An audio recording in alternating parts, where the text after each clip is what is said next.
Welcome back to the news at 10. The Nigerian Association of Liquefied Petroleum Gas Marketers has commissioned its house and resource center on Unity Street off Allen Avenue in Lagos State.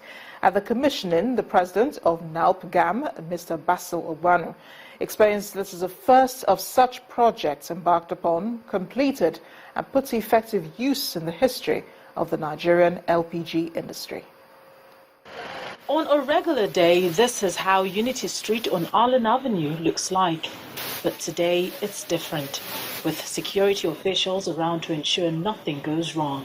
It is my pleasure to cut this tape.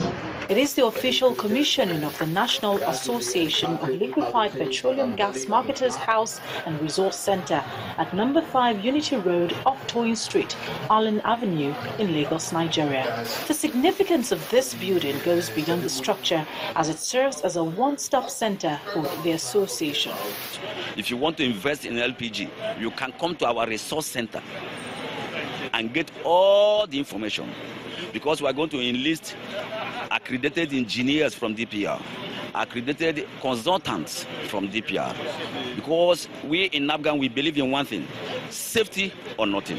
Basically for us, I believe that it will make us more focused, especially the resource center that they have. They will be able to train new entrants into the industry. It appears that this achievement is a very significant one. Well, if you see where they're coming from as an association, you really know that they've come a long way. What we've been trying to do is we've been trying to get LPG usage to be a thing for every Nigerian. So for them to have this kind of edifice and resource center, I think is very laudable and commendable. Today is a wonderful day in the history of NALPGAM. This is a signature house for us, a resource center. We decided in the governing council that we should have a resource center, a training center, and that gave birth to what you are seeing today. I am pleased to formally present this bus to the greater glory of God. To crown the day is the presentation of a bus by NALPGAM Energy Limited to the National Association of Liquefied Petroleum Gas Marketers. Presentation of Deliberations on ranching and grazing reserve policies are ongoing among different ethnic groups in Plateau State, with a view to finding a lasting and practical solution. Addressing participants at the Consultative Summit, Plateau State Deputy Governor Professor Sonny Choiden explained that the state authorities are yet to decide on which policy is most appropriate. Since the presentation of the Grazing Reserve Bill on the floor of the House of Representatives, it's continued to generate concerns, the latest coming from Plateau State. In order to involve the communities and raise awareness among residents, the state government, in collaboration with Search for Common Ground, an organization that promotes peaceful resolution, organized a dialogue and consultative summit on cattle ranching and grazing reserves to effectively provide a platform for engagement on the policy. Let me say clearly that the issue of whether we are establishing ranches or grazing reserves on the plateau is still a work in progress. Government has not taken a decision on whether or not we are going to establish the ranches. It's still a work in progress. In the keynote address, President Search for Common Ground believes that tackling issues of conflict before they get out of hand remain the best option, while a member of the ECOWAS Commission wants effectiveness on regulation enforcement across the borders. We too oftentimes wait for the old system to completely fall apart before we build a new system. And one of the challenges that we see today is that the cost of a breakdown is just too high. The world is too interconnected now. And so we have to break the pattern of waiting for a breakdown in order to have a breakthrough. Now it's difficult to say which cow belongs to Nigeria or which one belongs to Togo or elsewhere, because we have not enforced those regulations. We have not stepped forward to do the identification and traceability that should have ensured that we know what animal is moving anywhere. And so the sector generally is unorganized, to say the least. We need to organize the sector. As dialogue and consultations on the prospects and challenges of grazing reserves and ranching policy continue in the state, residents will be looking to see that the final decisions are beneficial to all. It's time for sports news now. Here's Charles Aruka.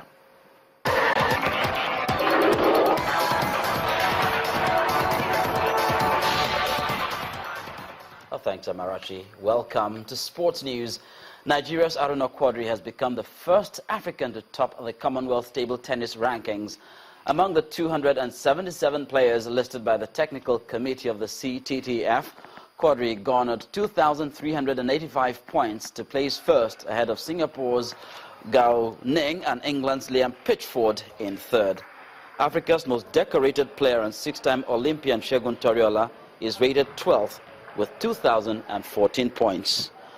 In the women's ranking, no Nigerian is in the top 20 as Edem Offiong and Odufunke or Shonaike are ranked 23rd and 26th.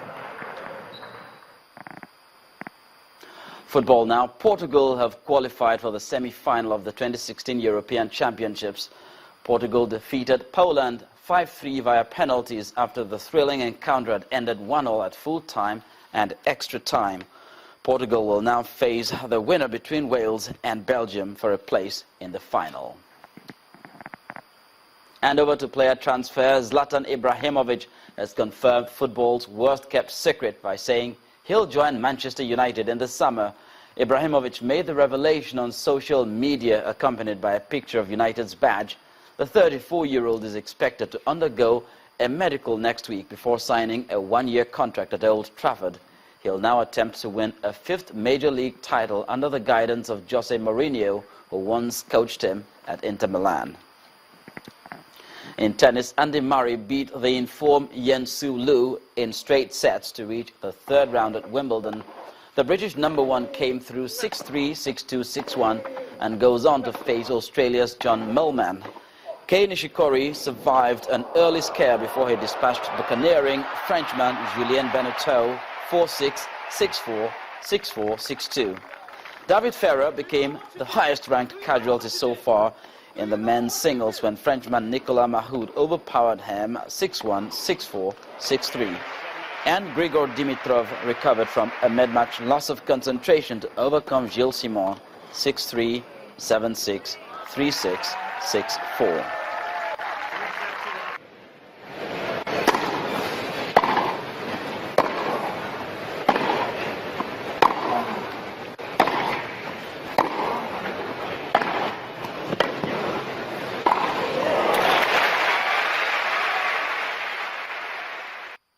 Another high-profile casualty at Wimbledon is second seed Garbine Muguruza, who is out of the women's event of the tournament after losing in the second round in straight sets to Slovakia's world number 124, Jana Čepelova.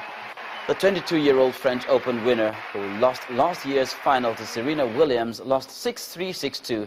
Čepelova will face Czech 29th seed Lucie Safarova in the third round.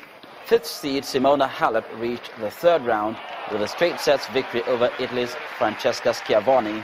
The Romanian needed little more than an hour to beat Schiavone 6-1, 6-1, and she'll meet Dutch 26th seed Kiki Bertens.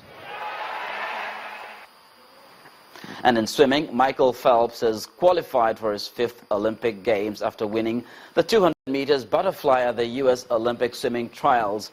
Phelps, who owns the world record in the event, touched the wall in a winning time of 1 minute, 54.84 seconds. It'll be the fifth consecutive Olympics for Phelps, already the most decorated Olympian of all time, with 22 medals, including 18 gold. With the victory, Phelps will have a shot at reclaiming the Olympic title he won in 2004 and 2008, but surrendered to South African Chad Leclos at the 2012 London Olympics. That's it on Sports News, and back to Amarachi with the rest of the news at 10.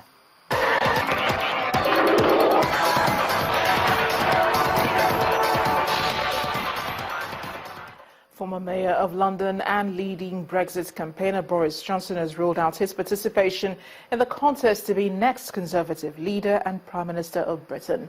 Temitope Fagbemi has more on this and other foreign stories. Justice Secretary Michael Gove and Home Secretary Theresa May are the front runners in the race to lead the Conservative Party and to become the next Prime Minister. Mr. Gove was a surprise addition to the race, having been expected to back Boris Johnson, who ruled himself out. Minister Andrea Leadsom, MP Liam Fox, and Works and Pensions Secretary Stephen Crabb are also in the running. In Turkey, sources say the three men who carried out Tuesday's deadly attack on an Istanbul airport were all from parts of the former USSR. One is said to be from Russia's North Caucasus region, and the others from Uzbekistan and Kyrgyzstan. Turkey believes the Islamic State militant group was behind the suicide gun and bomb attack that left 43 people dead and 230 injured at Ataturk Airport. Finally, a teenage Israeli girl has been stabbed to death in an attack at a Jewish settlement in the occupied West Bank. 13-year-old Halil Yafa Ariel was attacked while she slept inside her bedroom in Kiryat Aba. A security guard who responded to the incident was wounded before the attacker was shot dead by other guards. And that's the foreign news wrap-up. It's back to you. Thanks a lot, Timi Tokmai. And the main news again. The electoral umpire today issued a certificate of return to Mr. Uche Oga as duly elected governor of Abia State, as ordered by the Federal High Court in Abuja. The court had on Monday sacked Governor Okezie Ikpeazu and asked the INEC to issue Mr. Oga with the certificate. There was still more drama today with another court, this time in Abia, stopping the state's chief judge from swearing in Uche Oga. Governor Okezie Ikpeazu insisted that he is still in the saddle. And today in Europe, divisions have emerged among Brexit over the UK Prime Minister contest. Former London Mayor and Brexit advocate Boris Johnson has opted out of the race. That's the news at 10 tonight. Thank you for watching. I am Amarachi Ubani. Good night.